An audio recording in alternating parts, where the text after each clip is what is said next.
زیاتر لە 6 مانگە نرخی نەوتی خاو لە بازاڕەکانی جیهان 50 دلاری تێپەڕاندووە، بەڵام هێشتا حکومەتی هەرێمی کوردستان سیستمی پاشکەوتی موچە پەیڕەو دەکات و گۆڕانکاری لەو سیستمە نەکردووە. موچەخۆرانیش دەڵێن قەیرانە دارایەکەی هەرێمی کوردستان تەنها موچەخۆر لێی زەرمەند بووە.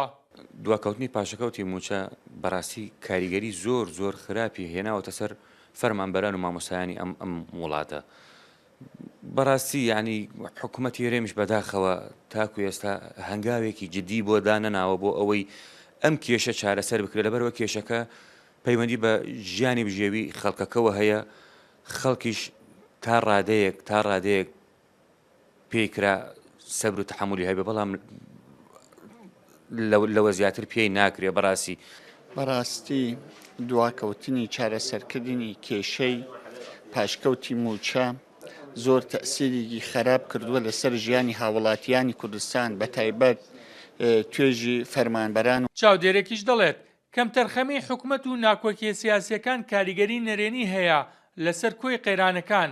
هەروە هیچ ئاسۆیەک بەدی ناکرێت بۆ باشکردن و دەربازبوون لە قەیرانە کەڵەکەوبۆکانی هەرێمی کوردستان. بڕیاری پاشەکەوتی موچە بۆ هۆی خراپی گوزەران و خراپی بارودۆخی فەرمانبەران ئەو ماوەی ساڵ نزیکەی ساڵێک دەبێت حکوومەتی هەرێم بەو شێوازی پاشەکەوتی موچە بە فەرمانبەران دەدات. تا ئێستاش ئاسۆی چارەسەرکردنی ئەو پاشەکەوتی موچە دیار نییە. نرخی نەوت بەرەو بەرزبوونەوە دەچێت. تەمەنا دەکەن ئینشاءڵڵا حکوومەتی هەرێم بەو پێی کە نرخی نەوت دەستا لە نزیکەی 50 دلارەوەی چارەسەرێک بۆ ئەم کێشەی موچە و فەرمانبەرانی حکوومەتی هەرێمی کوردستان دروست بکات.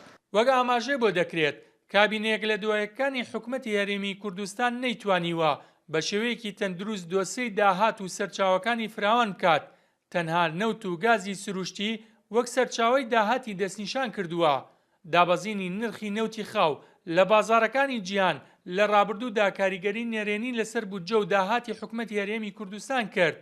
لەگەڵەوەشدا ناکۆکیە سیاسیەکانی نێوان بەغدا و هەولێر فاکتەرێکی دیکە بووە لە زیادبوونی قەیرانە ئابووریەکان.